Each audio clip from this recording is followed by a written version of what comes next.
ನಮಸ್ಕಾರ. ಎಸ್ ನ್ಯೂಸ್ಗೆ ಸ್ವಾಗತ. ನಾನು ಎಸ್ ದೇವೇಂದ್ರಗೌಡ. ಇಂದಿನ ಮುಖ್ಯಾಂಶಗಳು. ಕ್ಷೇತ್ರದ ಸಮಗ್ರ ಅಭಿವೃದ್ಧಿ ಶಿಕ್ಷಣದಿಂದ ಸಾಧ್ಯ. ಶಾಸಕ ಆರ್ ಬಸನಗೌಡ ತುರ್ವಿಹಾಳ್. ಮೊಘಲರ ಸುಲ್ತಾನರ ವಿರುದ್ಧ ಹೋರಾಡಿ ಸಾಮ್ರಾಜ್ಯವನ್ನು ಕಟ್ಟಿದ ವೀರ ಪರಾಕ್ರಮಿ ಶಿವಾಜಿ. ಅರುಣ್ ಕುಮಾರ್ ದೇಸಾಯಿ. ಸುಳ್ಳು ಪ್ರಕರಣ ದಾಖಲಿಸಿ ಸರ್ಕಾರದ ಹಣ ಲೂಟಿ. ಅಟ್ರಾಸಿಟಿ ದುರ್ಬಳಕೆ ವಿರುದ್ಧ ಕಾನೂನು ಕ್ರಮಕ್ಕೆ ಆಗ್ರಹ. 3 ಹಂತದ ಚುನಾವಣೆ ಮುಂದೂಡಿಕೆ. ಸಾಮಾಜಿಕ ನ್ಯಾಯದ ವಿರೋಧಿ ನಡೆಯಾಗಿದೆ. ರವಿಗೌಡ ಮಲ್ಲದಗುಡ್ಡ.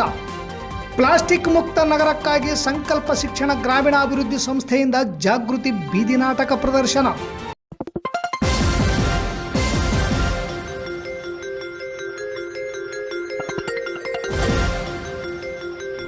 ಎಸ್ ನ್ಯೂಸ್, ಇದು ನಿಮ್ಮ ಧ್ವನಿ.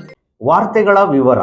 ಗ್ರಾಮೀಣ ಭಾಗದ ವಿದ್ಯಾರ್ಥಿಗಳಿಗೆ ಉತ್ತಮ ಗುಣಮಟ್ಟದ ಉನ್ನತ ಶಿಕ್ಷಣ ಸೌಲಭ್ಯ ಒದಗಿಸುವುದು ಸರ್ಕಾರದ ಪ್ರಮುಖ ಗುರಿಯಾಗಿದ್ದು, ಹೊಸ ಕಾಲೇಜು ಕಟ್ಟಡ ನಿರ್ಮಾಣದಿಂದ ವಿದ್ಯಾರ್ಥಿಗಳಿಗೆ ಉತ್ತಮ ಕಲಿಕಾ ವಾತಾವರಣ ದೊರೆಯಲಿದೆ. ಕ್ಷೇತ್ರದ ಸಮಗ್ರ ಅಭಿವೃದ್ಧಿ ಶಿಕ್ಷಣದ ಮೂಲಕವೇ ಸಾಧ್ಯವಾಗುತ್ತದೆ ಎಂದು ಶಾಸಕರಾದ ಆರ್ ಬಸನಗೌಡ ತುರ್ವಿಹಾಳ್ ಅಭಿಪ್ರಾಯಪಟ್ಟರು. ತುರ್ವಿಹಾಳ್ ಪಟ್ಟಣದಲ್ಲಿ ನಡೆದ ಸರ್ಕಾರಿ ಪ್ರಥಮ ದರ್ಜೆ ಕಾಲೇಜಿನ ಪಿಎಂ ಉಷಾ ಯೋಜನೆ ಮತ್ತು ಎಸ್ಸಿಪಿ ಟಿಎಸ್ಪಿ ಯೋಜನೆಗಳ ಅಡಿಯಲ್ಲಿ ನೂತನ ಕಟ್ಟಡಗಳ ನಿರ್ಮಾಣಕ್ಕಾಗಿ ಭೂಮಿ ಪೂಜೆ ನೆರವೇರಿಸಿ ಮಾತನಾಡಿದ ಶಾಸಕರು, ಯುವಜನತೆ ಶಿಕ್ಷಣದ ಮೂಲಕ ಸಮಾಜದ ಅಭಿವೃದ್ಧಿಗೆ ಕೈ ಜೋಡಿಸಬೇಕು. ಕಾಲೇಜಿನ ಮೂಲಸೌಕರ್ಯ ಅಭಿವೃದ್ಧಿಗೆ ಸರ್ಕಾರದಿಂದ ಅಗತ್ಯ ನೆರವು ಒದಗಿಸಲಾಗುತ್ತದೆ. ಕಾಮಗಾರಿ ನಿಗದಿತ ಅವಧಿಯಲ್ಲಿ ಪೂರ್ಣಗೊಳ್ಳುವಂತೆ ಅಧಿಕಾರಿಗಳಿಗೆ ಸೂಚಿಸುತ್ತಾ, ಕ್ಷೇತ್ರದ ಅಭಿವೃದ್ಧಿಯಲ್ಲಿ ಶಿಕ್ಷಣಕ್ಕೆ ತಮ್ಮ ಮೊದಲ ಆದ್ಯತೆಯಾಗಿದ್ದು, ರಸ್ತೆ, ನೀರು, ವಿದ್ಯುತ್ ಸೇರಿದಂತೆ ಮೂಲಭೂತ ಸೌಲಭ್ಯಗಳನ್ನು ಹಂತ ಹಂತವಾಗಿ ಒದಗಿಸಲಾಗುತ್ತಿದೆ. ಗ್ರಾಮಸ್ಥರ ಸಹಕಾರದಿಂದ ಕ್ಷೇತ್ರವನ್ನು ಮಾದರಿ ಕ್ಷೇತ್ರವನ್ನಾಗಿ ರೂಪಿಸುವುದು ಸಾಧ್ಯವೆಂದು ಅಭಿಪ್ರಾಯಪಟ್ಟರು. ಭೂಮಿ ಪೂಜೆ ಕಾರ್ಯಕ್ರಮದಲ್ಲಿ ಸಂಸದರಾದ ಶ್ರೀ ರಾಜಶೇಖರ್ ಮಾತನಾಡಿ, ಕ್ಷೇತ್ರದ ಸಮಗ್ರ ಅಭಿವೃದ್ಧಿಗಾಗಿ ಶಾಸಕರ ಕೊಡುಗೆ ಅಪಾರವಾಗಿದೆ. ಶಿಕ್ಷಣ, ರಸ್ತೆ, ಕುಡಿಯುವ ನೀರು, ಮೂಲಭೂತ ಸೌಕರ್ಯಗಳು ಸೇರಿದಂತೆ ವಿವಿಧ ಅಭಿವೃದ್ಧಿ ಕಾರ್ಯಗಳಿಗೆ ಅವರು ನೀಡುತ್ತಿರುವ ಆದ್ಯತೆ ಕ್ಷೇತ್ರದ ಪ್ರಗತಿಗೆ ದಿಕ್ಕು ತೋರಿಸುತ್ತಿದೆ. ಜನಸಾಮಾನ್ಯರ ಸಮಸ್ಯೆಗಳಿಗೆ ಸ್ಪಂದಿಸಿ ಶೀಘ್ರ ಪರಿಹಾರ ಕಲ್ಪಿಸುವಲ್ಲಿ ಶಾಸಕರು ಸದಾ ಮುಂದಿರುವುದು ಶ್ಲಾಘನೀಯ ಎಂದು ತಿಳಿಸಿದ ಅವರು, ಮುಂದಿನ ದಿನಗಳಲ್ಲಿ ಇನ್ನಷ್ಟು ಅಭಿವೃದ್ಧಿ ಕಾರ್ಯಗಳು ಜರುಗಲಿ. ಕ್ಷೇತ್ರದ ಜನತೆ ಕೂಡ ಶಾಸಕರ ಅಭಿವೃದ್ಧಿ ದೃಷ್ಟಿಗೆ ಸಹಕಾರ ನೀಡಬೇಕು ಎಂದು ಅಭಿಪ್ರಾಯಪಟ್ಟರು. ಈ ಕಾರ್ಯಕ್ರಮದಲ್ಲಿ ಪಟ್ಟಣ ಪಂಚಾಯಿತಿಯ ಅಧ್ಯಕ್ಷರಾದ ಬಾಪುಗೌಡ ದೇವರಮನಿ, ಕಾಲೇಜು ಅಭಿವೃದ್ಧಿ ಸಮಿತಿ ಸದಸ್ಯರಾದ ನಲ್ಲ ವೆಂಕಟೇಶ್ವರರಾವ್, ಹಿರಿಯರಾದ ಶಾಮಿದ್ ಸಾಬ್, ನಿರುಪಾದ್ಯಪ್ಪ ಗುಡಿಹಾಳು, ವಕೀಲರು, ಪ್ರಾಂಶುಪಾಲರು ಮತ್ತು ಸಿಬ್ಬಂದಿ ವರ್ಗ, ವಿದ್ಯಾರ್ಥಿಗಳು ಭಾಗವಹಿಸಿದ್ದರು. ಮೊಘಲರ ಮತ್ತು ಸುಲ್ತಾನರ ವಿರುದ್ಧ ತನ್ನ ಚಿಕ್ಕ ಸೈನ್ಯವನ್ನು ಒಗ್ಗೂಡಿಸಿಕೊಂಡು ಪರಿಮಿತವಾಗಿ ಸಂಪನ್ಮೂಲಗಳನ್ನು ಬಳಸಿಕೊಂಡು ಅದರ ವಿರುದ್ಧ ಹೋರಾಡಿದ ಪರಾಕ್ರಮಿ ನಾಯಕ ಛತ್ರಪತಿ ಶಿವಾಜಿ ಎಂದು ತಹಸೀಲ್ದಾರ್ ಅರುಣ್ ಕುಮಾರ್ ದೇಸಾಯಿ ಹೇಳಿದರು. ನಗರದ ತಹಸೀಲ್ದಾರ್ ಕಚೇರಿಯಲ್ಲಿ ತಾಲೂಕು ಆಡಳಿತದಿಂದ ಛತ್ರಪತಿ ಶಿವಾಜಿಯವರ 399ನೇ ಜಯಂತಿಯನ್ನು ಹಮ್ಮಿಕೊಂಡು ಅತ್ಯಂತ ಸರಳ ಮತ್ತು ಅರ್ಥಪೂರ್ಣವಾಗಿ ಅವರ ಭಾವಚಿತ್ರಕ್ಕೆ ಪೂಜೆ ಸಲ್ಲಿಸಿ ಪುಷ್ಪಾರ್ಚನೆ ಮಾಡಿ ಆಚರಿಸಿ ಮಾತನಾಡಿದ ಅವರು, ಭಾರತೀಯತೆ ಮತ್ತು ಸ್ವದೇಶಿ ಬಗ್ಗೆ ಅತಿ ಹೆಚ್ಚು ಕಾಳಜಿ ವಹಿಸಿದ್ದರು. ದಕ್ಷಿಣ ಭಾಗವನ್ನು ಕೈವಶ ಮಾಡಿಕೊಂಡು ಹಿಂದೂ ಸಾಮ್ರಾಜ್ಯವನ್ನು ಸ್ಥಾಪಿಸಿದರು. ಜೊತೆಗೆ ಭವ್ಯ ಭಾರತದ ನಿರ್ಮಾಣದ ಕನಸನ್ನು ಆ ಕಾಲದಲ್ಲಿ ಕಂಡಿದ್ದರು. ಅವರು ಹಾಕಿಕೊಟ್ಟ ಮಾರ್ಗದಲ್ಲಿ ನಾವು ನೀವೆಲ್ಲರೂ ನಡೆಯೋಣ, ಅವರ ಭವ್ಯ ಭಾರತದ ಕನಸನ್ನು ನನಸಾಗಿಸೋಣ ಎಂದರು. PLD ಬ್ಯಾಂಕ್ ಅಧ್ಯಕ್ಷ ಎಂ ದೊಡ್ಡಬಸವರಾಜ್ ಮಾತನಾಡಿ, ದೇಶಭಕ್ತಿ ಶಿವಾಜಿ ಮಹಾರಾಜರಿಗೆ ಅಪಾರವಾಗಿತ್ತು. ಅವರ ಕೆಚ್ಚೆದೆಯ ಹೋರಾಟ ಯುವಕರಿಗೆ ಸ್ಫೂರ್ತಿ. ನಮ್ಮ ದೇಶದ ಸ್ವಾತಂತ್ರ್ಯವನ್ನು, ಸ್ವಾಭಿಮಾನವನ್ನು ಉಳಿಸಿಕೊಳ್ಳಲು ಹೋರಾಡಿದ ಹೋರಾಟ ಜಗತ್ತಿಗೆ ಆದರ್ಶಪ್ರಾಯವಾಗಿದೆ. ಯುವಕರು ಶಿವಾಜಿಯಂತಹ ದೇಶಭಕ್ತನನ್ನು ಆದರ್ಶವಾಗಿಟ್ಟುಕೊಂಡು ಭವ್ಯ ಭಾರತದ ನಿರ್ಮಾಣಕ್ಕಾಗಿ ಸಂಕಲ್ಪ ತೊಡಬೇಕು ಎಂದರು. ನಂತರ ಗಂಗಾವತಿ ರಸ್ತೆ ರೈಲ್ವೆ ನಿಲ್ದಾಣಕ್ಕೆ ಹೋಗುವ ದಾರಿಯಲ್ಲಿರುವ ಶಿವಾಜಿ ಮಹಾರಾಜರ ಪುತ್ಥಳಿಗೆ ಶರಣರು, ಮುಖಂಡರು, ಸಮಾಜದ ಬಂಧುಗಳು ಪೂಜೆ ಸಲ್ಲಿಸಿ ಹೂವಿನ ಹಾರ ಹಾಕುವ ಮೂಲಕ ಗೌರವ ಸಮರ್ಪಣೆ ಸಲ್ಲಿಸಿದರು. ಇದೇ ವೇಳೆ ಬಂಗಾರಿ ಕ್ಯಾಂಪ್ ಸದಾನಂದ ಶರಣರು, ಕಾಂಗ್ರೆಸ್ ಮುಖಂಡ ಸೋಮನಗೌಡ ಬಾದರ್ಲಿ, ಪಂಪನಗೌಡ ಬಾದರ್ಲಿ, ಪೌರಾಯುಕ್ತ ಪಾಂಡುರಂಗ ಹಿಟಗಿ, JDS ಯುವ ಮುಖಂಡ ಅಭಿಷೇಕ್ ನಾಡಗೌಡ, BJP ಮುಖಂಡ ಹನುಮೇಶ್, ಮರಾಠ ಸಮಾಜದ ಜಿಲ್ಲಾ ಅಧ್ಯಕ್ಷ ನಾಗೋಜಿರಾವ್ ಮರಾಠ, ತಾಲೂಕು ಅಧ್ಯಕ್ಷ ಶ್ರೀನಿವಾಸ್ ಮರಾಠ, ಶೇಖರ್ ಪವಾರ್, ನಾರಾಯಣ್ ಪವಾರ್, ಶ್ರೀ ಛತ್ರಪತಿ ಶಿವಾಜಿ ಮಹಾರಾಜ್ ಸೇವಾ ಟ್ರಸ್ಟ್ ಅಧ್ಯಕ್ಷ ವಿಶ್ವನಾಥ್ ಚೌಧರಿ, ಪ್ರಧಾನ ಕಾರ್ಯದರ್ಶಿ ದೇವರಾಜ್ ಪಾಟೀಲ್, ಉಪಾಧ್ಯಕ್ಷರಾದ ಶಶಿಧರ್, ಉಮೇಶ್ ಪವಾರ್ ಹಾಗೂ ಮಹಾವೀರ್, ಕಾರ್ಯದರ್ಶಿ ಕೆ ಜಗದೀಶ್, ಸಹ ಕಾರ್ಯದರ್ಶಿ ರವಿ ಉಪ್ಪಾರ್, ಖಜಾಂಚಿ ಕಿಶೋರ್, ಸಹ ಖಜಾಂಚಿ ನಾಗೇಶ್ ಪವಾರ್, ಕಾನೂನು ಸಲಹೆಗಾರ ಗಿರೀಶ್ ಈಚನಾಳ್, ಕಾರ್ಯಕಾರಿ ಮಂಡಳಿ ಸದಸ್ಯ ಸುಖರಾಜ್, ಟ್ರಸ್ಟಿನ ಸದಸ್ಯರಾದ ವಿನೋದ್ ಬಾಂಡ್ಗೆ, ಸುಭಾಷ್ ಪವಾರ್, ಮನೋಹರ್ ಹಿರೇಮಠ್, ಶಿವಕುಮಾರ್, ವೀರೇಶ್, ಉದಯ್ ಕುಮಾರ್ ಸೇರಿದಂತೆ ಅನೇಕ ಮುಖಂಡರು ಉಪಸ್ಥಿತರಿದ್ದರು. ಸೈನ್ಯವನ್ನು ಒಗ್ಗೂಡಿಸಿಕೊಂಡು ಎಲ್ಲರ ಮೇಲೆಯೂ ಸಹ ಹೋರಾಡಿ ಒಂದು ಭಾರತೀಯತೆ ಮತ್ತು ನಮ್ಮ ಸ್ವದೇಶಿ ಕುರಿತು ಅತಿ ಹೆಚ್ಚು ಕಾಳಜಿ ವಹಿಸಿದಂತಹ ಇತಿಹಾಸದ ಒಂದು ಪುಟಗಳನ್ನು ಅವಲೋಕಿಸಿದಾಗ ಛತ್ರಪತಿ ಶಿವಾಜಿ ಮಹಾರಾಜರು ಪ್ರಥಮ ಸ್ಥಾನದಲ್ಲಿ ನಿಲ್ತಾರೆ ಅಂದರೆ ತಪ್ಪಾಗಲಿಕ್ಕಿಲ್ಲ. ಅವರ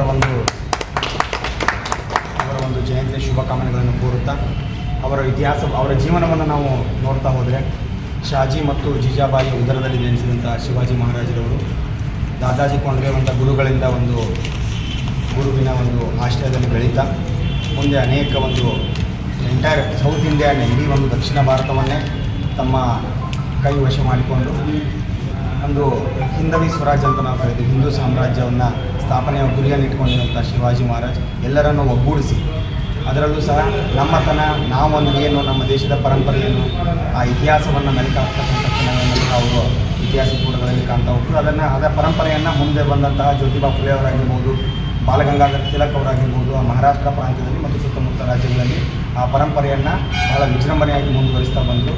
ಎಲ್ಲ ಇತಿಹಾಸಕಾರರು, ದಾರ್ಶನಿಕರ ಜಯಂತಿಯಿಂದ ಹೇಳೋದಿಷ್ಟೇ, ಅವರು ಒಂದು ಬಿಟ್ಟಂತಹ ಒಂದು ಪದ್ಧತಿಯಲ್ಲಿ ನಾವೆಲ್ಲರೂ ಸಹ ಮುಂದೆ ಸಾಗಬೇಕು ಮತ್ತು ಇತಿಹಾಸವನ್ನು ಅವಲೋಕಿಸಿದಾಗ ಭವ್ಯ ಬಲಿಷ್ಠ ಭಾರತದ ನಿರ್ಮಾಣದ ಕನಸನ್ನು ಅವತ್ತೇ 16-17ನೇ ಶತಮಾನದಲ್ಲೇ ಶಿವಾಜಿ ಮಹಾರಾಜರು ಕಂಡಿದ್ದರು.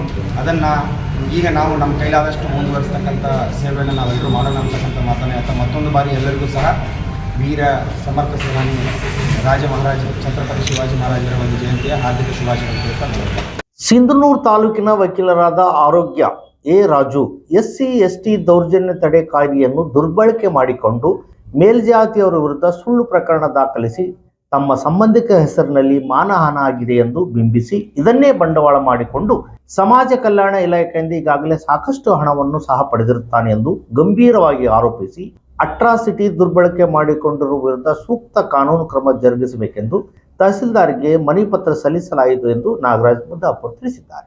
ವಕೀಲರಾದ Arogya Raju Elekudligi, Channalli, Basapur, Panduranga camp, Hanchinal camp, Tidigol, Nagarapenchi, Maski, Satyavati camp, Kurukunda, Lingasugur ಸೇರಿದಂತೆ ಹಲವು ಗ್ರಾಮಗಳಲ್ಲಿ ಹಲವರ ವಿರುದ್ಧ ದೂರು ದಾಖಲಿಸಿ ತನ್ನ ತಾಯಿ, ಅತ್ತೆ, ತಮ್ಮ, ಪತ್ನಿ ಹೆಸರಿನಲ್ಲಿ ದೂರನ್ನು ದಾಖಲಿಸಿ ಅಕ್ರಮ ಕೂಟ ಕಟ್ಟಿಕೊಂಡು ಮೇಲ್ಜಾತಿ ಸ್ವಜಾತಿ ಹೆಸರಿನಲ್ಲಿ ಅಟ್ರಾಸಿಟಿ ದುರ್ಬಳಕೆ ಮಾಡಿಕೊಂಡಿದ್ದಾನೆಂದು ಆರೋಪಿಸಿದರು. ಗುನ್ನೆ ನಂಬರ್ 35/2026 ಫೆಬ್ರವರಿ 18ರಂದು SC/ST ದೌರ್ಜನ್ಯ ಕಾಯ್ದೆ ಅಡಿಯಲ್ಲಿ ಸುಳ್ಳು ಕೇಸು ದಾಖಲಿಸಿ ಲಕ್ಷ್ಮೀ ಗಂಡ ತಿಪ್ಪಣ್ಣ ಹೆಸರು ಬಳಸಿಕೊಂಡು ಜೊತೆಗೆ 11 ಜನರ ಮೇಲೆ ಪ್ರಕರಣ ದಾಖಲು ಮಾಡಿದ್ದಾನೆ. ಬಸ್ಸಾಪುರ ಸೀಮೆಯ ಸರ್ವೆ ನಂಬರ್ 51ರಲ್ಲಿ ಅಕ್ರಮವಾಗಿ ಪ್ರವೇಶಿಸಿ ಶೆಡ್ ಮತ್ತು ಎಗ್ ರೈಸ್ ಬಂಡಿ ಜೊತೆಗೆ ಅನಧಿಕೃತವಾಗಿ ಮದ್ಯಪಾನ ಮಾರಾಟ ಮಾಡುತ್ತಿದ್ದಾನೆ. ಹೊಲದ ಆಸ್ತಿ ನ್ಯಾಯಾಲಯದಲ್ಲಿದ್ದರೂ ಸಹ ನಾನೇ ವಕೀಲ, ನನ್ನನ್ನು ಯಾರು ಏನು ಮಾಡಿಕೊಳ್ಳಲು ಸಾಧ್ಯವಿಲ್ಲ ಎಂಬ ದುರಹಂಕಾರದ ಮಾತುಗಳನ್ನಾಡುತ್ತಾನೆ. ಈತನನ್ನು ಕಾನೂನು ತನಿಖೆಗೆ ಒಳಪಡಿಸಬೇಕು. ಸುಳ್ಳು ಪ್ರಕರಣ ಕುರಿತು ತನಿಖೆ ನಡೆಸಿ ಪ್ರಕರಣ ರದ್ದುಪಡಿಸಬೇಕು. ಅಗತ್ಯ ಎನಿಸಿದಲ್ಲಿ ಗುಂಡಾ ಕಾಯ್ದೆ ದಾಖಲಿಸಿ ಸುಳ್ಳು ಪ್ರಕರಣಕ್ಕೆ ಪ್ರಚೋದನೆ ನೀಡುತ್ತಿರುವ ವಕೀಲ ವೃತ್ತಿ ಸನ್ನದ್ದು ರದ್ದುಪಡಿಸಬೇಕು. ವಕೀಲ ಸೇರಿದಂತೆ ಕುಟುಂಬದ ಸದಸ್ಯರ CDR ತೆಗೆಯಬೇಕು ಎಂಬ ಹಲವು ಬೇಡಿಕೆಗಳ ಈಡೇರಿಕೆಗೆ ಆಗ್ರಹಿಸಿದರು. ಈ ಸಂದರ್ಭದಲ್ಲಿ ಯಮನಪ್ಪ BSNL, ಅಲ್ಲಮಪ್ರಭು ಪೂಜಾರ್, ರಾಮಣ್ಣ ಸಾಸ್ಲಮರಿ, ಅಮರೇಶ್ ಗಿರಿಜಾಲೆ, ಹಸೇನಪ್ಪ ಸೂಲಂಗಿ, ಹುಸೇನಪ್ಪ ಪೂಜಾರಿ, ಸುರೇಶ್ ಎಲೆಕುಳ್ಗಿ, ನಾಗರಾಜ್ ಮುದ್ದಾಪುರ, ಯಲ್ಲಪ್ಪ ಉಪ್ಪಲದೊಡ್ಡಿ, ವೆಂಕಟೇಶ್ ಗಿರಿಜಾಲೆ, ಮರಿಯಪ್ಪ ಜಾಲಿಯಾಳ್, ಬಸವರಾಜ್ ಕರ್ನಿ, ಸುರೇಶ್ ಗೊರೆಬಾಳ್, ನಿರುಪಾದ್ಯಪ್ಪ ಉಪ್ಪಲದೊಡ್ಡಿ, ಶಿವಜ್ಞಾನಪ್ಪ ಪಾಂಡುರಂಗ ಕ್ಯಾಂಪ್, ಬಸವರಾಜ್, ಪುಷ್ಪರಾಜ್ ಬೆನಕನಾಳ ಸೇರಿದಂತೆ ಅನೇಕರಿದ್ದರು. ಕೇಂದ್ರ ಸರ್ಕಾರದಿಂದ ತಾಲೂಕು ಪಂಚಾಯತ್ ಮತ್ತು ಜಿಲ್ಲಾ ಪಂಚಾಯಿತಿಗಳ 15ನೇ ಹಣಕಾಸು ಅನುದಾನ 5,000 ಕೋಟಿ ಬರದಿರುವುದಕ್ಕೆ ನೇರ ಹೊಣೆಗಾರಿಕೆ ನಿಗದಿತ ಸಮಯದಲ್ಲಿ ಚುನಾವಣೆ ನಡೆಸದಿರುವುದೇ ಕಾರಣ ಎಂದು ತಾಲೂಕಿನ ಇರ್ಪಾಪುರ್ ಗ್ರಾಮ ಪಂಚಾಯಿತಿ ಮುಂದೆ ಗ್ರಾಮ ಸ್ವರಾಜ್ ಕರ್ನಾಟಕ ವೇದಿಕೆ ಹಾಗೂ ಗ್ರಾಮ ಪಂಚಾಯಿತಿಯ ಸರ್ವ ಮಾಜಿ ಸದಸ್ಯರು, ಗ್ರಾಮಸ್ಥರು, ಮಹಿಳೆಯರು, ಯುವಕರು ಸೇರಿ ಇಂದು ಪ್ರತಿಭಟನೆ ನಡೆಸಿದರು. ಫೆಬ್ರವರಿ 19 ಗುರುವಾರದಂದು ಪ್ರತಿಭಟನೆ ನಡೆಸಿ ಶಾಸಕ ಕೇಂದ್ರಿತ ಆಡಳಿತಕ್ಕೆ ಸಜ್ಜಾದ ಸರ್ಕಾರ ಜಿಲ್ಲಾ ಮತ್ತು ತಾಲೂಕು ಪಂಚಾಯಿತಿ ಚುನಾವಣೆ ನಡೆಸದೆ 5 ವರ್ಷ ಕಳೆದಿದೆ.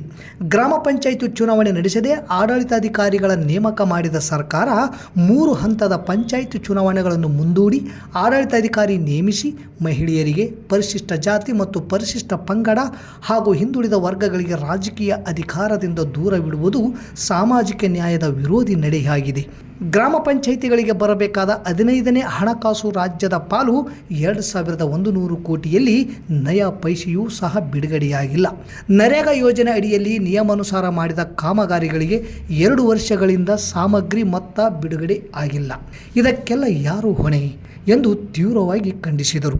ಈ ವೇಳೆ ರವಿಗೌಡ ಮಲ್ಲದಗುಡ್ಡ, ಲಕ್ಷ್ಮೀ ಬುಡ್ಡಪ್ಪ, ಗಂಗಮ್ಮ ಈರಪ್ಪ, ಸಿದ್ದಪ್ಪ ಬೇವಿನಗಿಡ, ಬಸವರಾಜ್ ಕವಳೆಕಾಯಿ, ಶ್ಯಾಮಿಲಪ್ಪ, ಪಂಪಯ್ಯ ಸ್ವಾಮಿ, ಮಲ್ಲಾರೆಡ್ಡಿ, ದುರ್ಗಪ್ಪ, ಹನುಮಂತ ಸೇರಿದಂತೆ ಗ್ರಾಮಸ್ಥರು ಇದ್ದರು. ಸ್ವಚ್ಛ ಭಾರತ್ ಮಿಷನ್ ಯೋಜನೆಯಡಿ ಸ್ವಚ್ಛ ನಗರ, ಬಯಲು ಬಹಿರ್ದೆಸೆ ಮತ್ತು ಪ್ಲಾಸ್ಟಿಕ್ ಮುಕ್ತ ನಗರ ಕುರಿತು ಸಂಕಲ್ಪ ಶಿಕ್ಷಣ ಗ್ರಾಮೀಣಾಭಿವೃದ್ಧಿ ಸಂಸ್ಥೆ ಕಲಾವಿದರು ಜಾಗೃತಿ ಅಭಿಯಾನಕ್ಕೆ ತಹಸೀಲ್ದಾರ್ ಅರುಣ್ ಕುಮಾರ್ ದೇಸಾಯಿ ಇಂದು ಚಾಲನೆ ನೀಡಿದರು. ನಗರಸಭೆ ಸಿಂಧನೂರು ಮತ್ತು ಸಂಕಲ್ಪ ಶಿಕ್ಷಣ ಗ್ರಾಮೀಣ ಅಭಿವೃದ್ಧಿ ಸಂಸ್ಥೆ ಮಾನ್ವಿ ಇವರ ಸಂಯುಕ್ತಾಶ್ರಯದಲ್ಲಿ ಸ್ವಚ್ಛ ಭಾರತ ಬಯಲು ಬಹಿರ್ದೆಸೆ ಪ್ಲಾಸ್ಟಿಕ್ ಮುಕ್ತ ನಗರವಾಗಿಸಬೇಕು. ಅತಿಯಾದ ಪ್ಲಾಸ್ಟಿಕ್ ಬಳಕೆ ಕ್ಯಾನ್ಸರ್ ರೋಗಕ್ಕೆ ಕಾರಣವಾಗುತ್ತದೆ.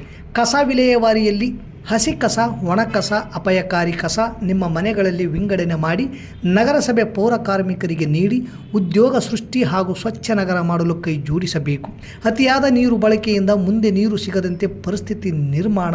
ಚರಂಡಿ ಸ್ವಚ್ಛತೆ, ನೀರು ನಿಂತು ಸೊಳ್ಳೆ ಉತ್ಪತ್ತಿಯಾಗಿ ಡೆಂಗ್ಯೂ, ಚಿಕನ್ಗುನ್ಯಾ, ಮಲೇರಿಯಾ, ಟೈಫಾಯ್ಡ್ ಮಾರಕ ರೋಗಗಳು ಹರಡುವಿಕೆ, ಶೌಚಾಲಯ ಬಳಕೆ ಇನ್ನು ಮುಂತಾದ ವಿಷಯಗಳು ಕುರಿತಂತೆ ಜಾಗೃತಿ ಮೂಡಿಸುವ ಬೀದಿ ನಾಟಕ ಪ್ರದರ್ಶನ ಸಿಂಧನೂರು ಕೇಂದ್ರ ಬಸ್ ನಿಲ್ದಾಣದಲ್ಲಿ ಆಯೋಜಿಸಲಾಗಿತ್ತು.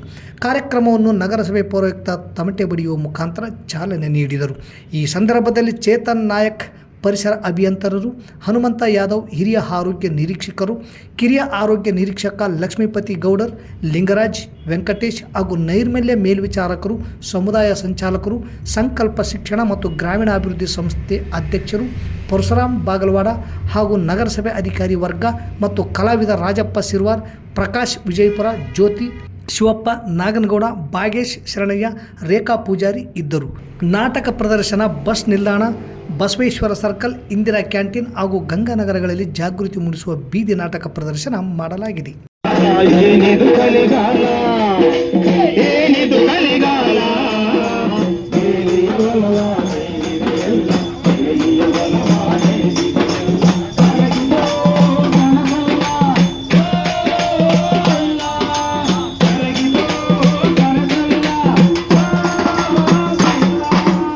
ಇಲ್ಲಿಗೆ ವಾರ್ತಾ ಪ್ರಸಾರ ಮುಕ್ತಾಯವಾಯಿತು. ನಿರಂತರ ಸುದ್ದಿಗಾಗಿ ವೀಕ್ಷಿಸಿ ಎಸ್ ನ್ಯೂಸ್. ಇದು ನಿಮ್ಮ ಧ್ವನಿ. ನಮಸ್ಕಾರ. ಪ್ರಪ್ರಥಮ ಬಾರಿಗೆ 51 ಜೋಡಿ ಸಾಮೂಹಿಕ ವಿವಾಹ ಕಾರ್ಯಕ್ರಮ ಕರ್ನಾಟಕ ರಾಜ್ಯ ಛಲವಾದಿ ಮಹಾಸಭಾ ಸಿಂಧನೂರು ತಾಲೂಕು ಘಟಕದಿಂದ ಹಮ್ಮಿಕೊಳ್ಳಲಾಗಿದೆ.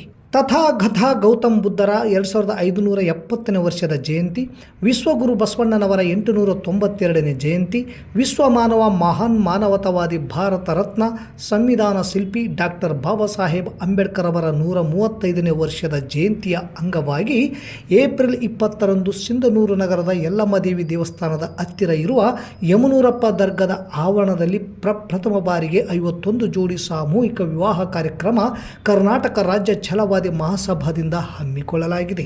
ವರನಿಗೆ 21 ವರ್ಷ, ವಧುವಿಗೆ 19 ವರ್ಷ ಕಡ್ಡಾಯ. ಬಾಲ್ಯ ವಿವಾಹ ಹಾಗೂ ಮರುಮದುವೆಗೆ ಅವಕಾಶವಿಲ್ಲ. ನೋಂದಣಿಗೆ ವಧುವರರ ಹಾಗೂ ತಂದೆ ತಾಯಿಗಳ ಆಧಾರ್ ಕಾರ್ಡ್ ಪ್ರತಿ, SC/ST ಪ್ರಮಾಣ ಪತ್ರ, ಶಾಲಾ ದೃಢೀಕರಣ ಪತ್ರ, ಇತ್ತೀಚಿನ 2 ಭಾವಚಿತ್ರಗಳು, ವೈದ್ಯರಿಂದ ಪಡೆದ ವಯಸ್ಸಿನ ಪ್ರಮಾಣ ಪತ್ರ ಸಲ್ಲಿಸಬೇಕು. ಪರಿಶಿಷ್ಟ ಜಾತಿ ಮತ್ತು ಪರಿಶಿಷ್ಟ ಪಂಗಡ ಜನಾಂಗದ ನವ ವಿವಾಹಿತರಿಗೆ ಸಮಾಜ ಕಲ್ಯಾಣ ಇಲಾಖೆಯಿಂದ ಬರುವ 50,000 ಪ್ರೋತ್ಸಾಹ ಧನವನ್ನು ನಮ್ಮ ತಾಲೂಕು ಸಮಿತಿ ವತಿಯಿಂದ ಒದಗಿಸಿಕೊಡಲಾಗುವುದು. ಎಲ್ಲ ದಾಖಲೆಗಳೊಂದಿಗೆ ಮಾರ್ಚ್ 30ರೊಳಗಾಗಿ ನೋಂದಾಯಿಸಿಕೊಳ್ಳಬೇಕು. ಹೆಚ್ಚಿನ ಮಾಹಿತಿಗಾಗಿ ವೀರೇಶ್ ಅಂಚಿನಾಳ್ಕೆ 8150978739, ಅಂಬಣ್ಣ ಮಲ್ಲಾಪುರ್ 7892044673, ಮಾರ್ಯಪ್ಪ ರಾಮತ್ನಾಳ್ 9972608686, ಕುಬೇರಪ್ಪ ಕೆ ಹೊಸಳ್ಳಿ 9740372141, ಶರಣಪ್ಪ ಸೋಮನಾಳ್ 8105790717 ಇವರನ್ನು ಸಂಪರ್ಕಿಸಬಹುದು.